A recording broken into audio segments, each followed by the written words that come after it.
তৃণমূল কলকাতার রাজপথে নামতে চলেছে, বিকাশ ভবন অভিযানের ডাক দিয়েছে। আপনাদের কাছে আশা করব পশ্চিম বর্ধমান জেলা থেকে রাজ্য সম্পাদকের মুখের দিকে অন্তত তাকিয়ে ওনার জেলা থেকে জনগণটা যেন সর্বোপরি আপনারা দেন, এই আশা প্রভাবিত দলের পক্ষ থেকে আমি রাখছি। 17 তারিখ লড়াইয়ের ময়দানে দেখা হবে। লড়াই ছাড়া কোনো কিছু আদায় করে আনা সম্ভব নয়।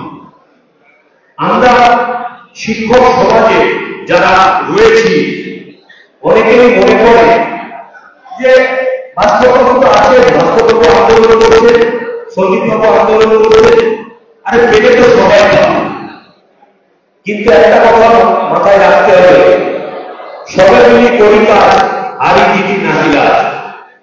আজকে জানেন আপনারা পুরুলিয়া জেলা সম্পাদক সঞ্জয় পান্ডে তার লিভার প্রতিস্থাপন করতে হয়েছে 25 লক্ষ টাকা যেখানে ব্যয়বহুল চিকিৎসা, সেখানে আমরা সবাই মিলে মাত্র 15 দিনে সেই 25 লক্ষ টাকা আদায় করে তাকে সুস্থ করে তুলেছি। বর্তমানে সে উত্তরপ্রদেশের নয়ডা হসপিটাল চিকিৎসা করে দিন 15 পরে সে বাড়ি ফিরবে। আমরা এরকম একটা কাজ যদি সবাই মিলে সফল করতে পারি, তাহলে সবার মিলিত প্রচেষ্টায় আমরা যে কোনো লক্ষ্যে এগিয়ে যেতে পারি। কিন্তু লক্ষ্যটা যদি আমাদের অবিচল, আমি মনে করি কুস্তি যে লক্ষ্য নিয়ে নামে সেই লক্ষ্যে অবিচল হয়ে কুস্তি নামে। অনেকেই বলেন ভয় ভীতি, আপনাদের এলাকাতে অন্তত সেই ব্যাপারটা নেই, ভয় ভীতি, কোথাও চমকানো বা কোথাও ধমকানো এই বিষয়টা অন্তত নেই। তাহলে সবাই দায়িত্ব নিন 17 তারিখে কিভাবে সর্বোচ্চ লড়াইয়ের জেলা থেকে দেওয়া যায় এবং কলকাতার বুকে জনসুনামি, শিক্ষক সুনামি কি করে তৈরি করা যায় তার ব্যবস্থা গ্রহণ করবেন। প্রত্যেককে দায়িত্ব নিন, অন্তত যে আমি যাব সাথে 10 জন শিক্ষককে নিয়ে যাব, এই প্রতিজ্ঞা বদ্ধ হয়ে আজকের এই সম্মেলন পক্ষ ত্যাগ করবেন। একটা কথা মাথায় রাখতে হবে, কুস্তি প্রথম দিন থেকে নিজের লক্ষ্যে অবিচল এবং আকস্মিক সংগ্রামে বিশ্বাসী। পশ্চিমবঙ্গের বুকে কুস্তি আসার আগে বেশ কয়েকটি শিক্ষক সংগঠন ছিল, তারপরও কুস্তিকে আসতে হয়েছে, কুস্তিকে তৈরি করতে হয়েছে। কারণ যে সমস্ত শিক্ষক সংগঠন বর্তমানে রয়েছে বা বিগত দিনেও ছিল, তারা তাদের কাজটা সঠিকভাবে পালন করছিল না। শিক্ষকদের সমস্যা দূরীভূত করতে তারা পারছিলেন না। তারা নিজেদেরকে রাজনীতির পঙ্কিল জায়গায় আবদ্ধ করে রেখেছিলেন। কুস্তি সেখান থেকে একটি নতুন চেতনা নিয়ে জন্মগ্রহণ করে, যেখানে আমাদের রাজনীতি নিরপেক্ষ একটি মঞ্চ হল, যেখানে সমস্ত রঙের মানুষ আসবেন, সমস্ত রাজনীতির বিশ্বাসী মতাদর্শী মানুষ আসবেন এবং যাদের লক্ষ্য একটাই হবে শিক্ষার উন্নয়ন, শিক্ষার্থীদের উন্নয়ন এবং শিক্ষকদের উন্নয়ন। শিক্ষক সমাজ গুরুর আসনে, ভারতবর্ষের প্রথম থেকে এই শিক্ষককে গুরুর আসনে বসিয়ে পুজো করা হয়।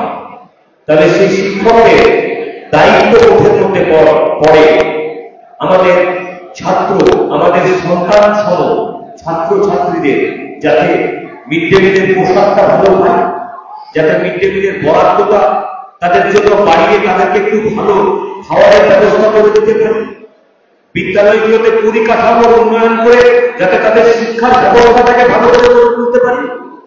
এই বিষয়গুলো মাথায় নিয়ে কিন্তু কুস্তি জলকলম থেকে পথ চলা শুরু করেছে। শুধুমাত্র কুস্তি নিজেদের শিক্ষকদের স্বার্থে কথা বলে না, কুস্তি কিন্তু প্রতিনিয়ত ওয়েলফেয়ার কাজের সাথে যুক্ত। আপনারা দেখেছেন লকডাউন পরবর্তী সময় থেকেও, লকডাউনের সময় এবং কাজ করেছে, লকডাউন পরবর্তী সময়েও কখনো বন্যা, কখনো প্রাকৃতিক বিপর্যয়, কুষ্টিয়াটা ঝাঁপিয়ে পড়েছে সাধারণ মানুষের কাজে সহযোগিতা। আমাদের এই দায়িত্ব বোধটা নিতে হবে। বাড়িতে সবাই কাজটাকে পরিবার সবাই রয়েছে, কিন্তু জানেন তো সব থেকে বড় কথা কি, মানুষের কটা হাত জানেন? আমরা সাধারণভাবে দেখতে পাই মানুষের দুটো হাত, কিন্তু মানুষের তিনটে হাত। আর সব থেকে বড় হাত হচ্ছে আমাদের, যেটা চোখে দেখা যায় না, অজুহাত। সব থেকে বড় হচ্ছে অজুহাত। উর্ধি যারা নেতৃত্ব দেন, এই সামনের সাইডে যারা নেতৃত্বে বসে রয়েছেন, নিজেদের ঘর বাড়ি, তাদের সারা পশ্চিমবঙ্গের সমস্ত উর্ধিরাই তাদের ফ্যামিলি। তাই কোথাও কোনো যদি বিপদ হবে, বাস্তব বসতে এক্ষুনি হয়তো দার্জিলিংয়ে ছুটে যেতে হবে, বা নেতৃত্বকে হয়তো দার্জিলিং থেকে পুরুলিয়াতে ছুটে যেতে হবে। তারা কিন্তু অজুহাতটা দেখাতে পারে না। নেতৃত্বের ভারটা যখন কাঁধে বহন করেছি, তখন আমাকে সেই দায়িত্বটা পালন করতে হবে। আমি যদি দায়িত্ব থেকে এড়িয়ে যাই, দায়িত্ব থেকে যদি সরে যাই, তাহলে আজকাল শিক্ষক সংগঠন যেমন ভাবে হয়েছে, কুস্তির সাথে তাদের পার্থক্য আর কিছু হবে না। কুস্তির তাদের সাথে কুস্তির আজকে এটাই পার্থক্য, কুস্তি যে কোনো বিপদে নেতৃত্বের পাশে পাওয়া যায়। আপনাদের সৌভাগ্য যে আপনাদের জেলায় রাজ্য সম্পাদক রয়েছে, আপনারা তাকে সবসময় পাশে পাচ্ছেন, কোন বিপদে সাথে পাবে, পাশে পাবে, যে কোনো সময়। কিন্তু বাকি জেলাগুলো আমাদের নেতৃত্ব, আমাদের মতো যারা রয়েছে, তাদেরকে দৌড়াতে হয়, এক এক করে জেলা দৌড়ে বেড়াতে হয়, বাড়ি ঘর ভুলে যায়। দায়িত্বটা সবাইকেই দিতে হবে। আমরা হয়তো রাজ্যগত পর্যায়ে কাজ করছি, আপনারা না হয় চক্রের কাজটা করুন। চক্রে নিজের পরবর্তীতে যদি আমি শক্তিশালী করে উঠতে পারি, তাহলে শিক্ষার যে সমস্যাগুলো, শিক্ষার্থীদের যে সমস্যাগুলো, শিক্ষকদের যে সমস্যাগুলো, সেগুলোকে নিরসন করতে পারি।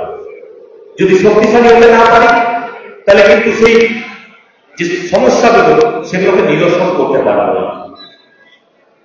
আজকে বুঝতে হবে বিষয়টা যে কুস্তি শুধুমাত্র শিক্ষকদের সাথে কথা বলে না, শুধুমাত্র নিজেদের কয়েকটি বেতন বাড়ানোর জন্য কথা বলে না। আজকে কুস্তির নেতৃত্বে সংগ্রামী যৌথ প্রায় 2 বছর ধরে সরকারি কর্মচারীদের নিয়ে লড়াই আন্দোলন শুরু করেছে। দাবি কি? স্বচ্ছ হবে, শূন্য পদে নিয়োগ। এই দাবিটা তো আমাদের নয়, আমরা তো অলরেডি নিয়োগ প্রাপ্ত। পরবর্তী সমাজের জন্য দাবি, পরবর্তী প্রজন্মের প্রতি আমরা দায়িত্ব, কারণ আমরা সেই গুরু দায়িত্ব রয়েছে পরবর্তী প্রজন্মকে কিভাবে তারা চাকরি না পেয়ে যাচ্ছে, তার দায়িত্বটা আমরা নিতে হবে। কোন অভিভাবক দায়িত্বটা আমরা সরে যেতে পারি না। আর যদি আমরা এই অভিভাবক থেকে সরে যেতে চাই, তাহলে তার শিক্ষকতার উপর একটা প্রশ্ন চিহ্ন দাঁড়িয়ে যায়। একজন আদর্শ শিক্ষক হতে গেলে ভবিষ্যৎটাকেও ভাবতে হবে, ভবিষ্যৎ প্রজন্মের কথা ভাবতে হবে, সাধারণ মানুষের কথা ভাবতে হবে। আপনারা সবাই সবটাই জানেন, সবটাই বোঝেন, শুধুমাত্র এগিয়ে আসার দেরি রয়েছে। তাই প্রত্যেকের কাছেই আবেদন করব, নিজের নিজের চক্রে দায়িত্বটা নিন, নিজের নিজের চক্রে সংগঠনটাকে মজবুত করুন। যদিও আপনাদের জেলায় সংগঠন যথেষ্ট মজবুত, বলার অপেক্ষা রাখছে না, তবু মজবুতকে আরো মজবুত করার আহ্বান জানিয়ে রাখলাম আপনাদের কাছে। আর এটুকুই বলে রাখি যে শিক্ষার্থীদের সাথে, শিক্ষার স্বার্থে, সর্বোপরি শিক্ষকদের স্বার্থে কুস্তির লড়াই আগেও ছিল, বর্তমানেও আছে, আগামীতেও লড়াই জারি থাকবে। আর লড়াইয়ের ময়দান থেকে আমরা কিন্তু আমাদের দাবি দেওয়া আদায় করে নিয়ে আসবো। লড়াই থেকে পিছনের কোনো জায়গা নেই। 17 তারিখ দেখা হবে। এই আশা, এই ভরসা রেখে প্রতিবেদনকে সমর্থন জানিয়ে আজকের এই জেলা সম্মেলনের সফলতা কামনা করে আমার বক্তব্য এখানে শেষ করছি। ইউপিপিডব্লিউ জিন্দাবাদ, শিক্ষক জিন্দাবাদ।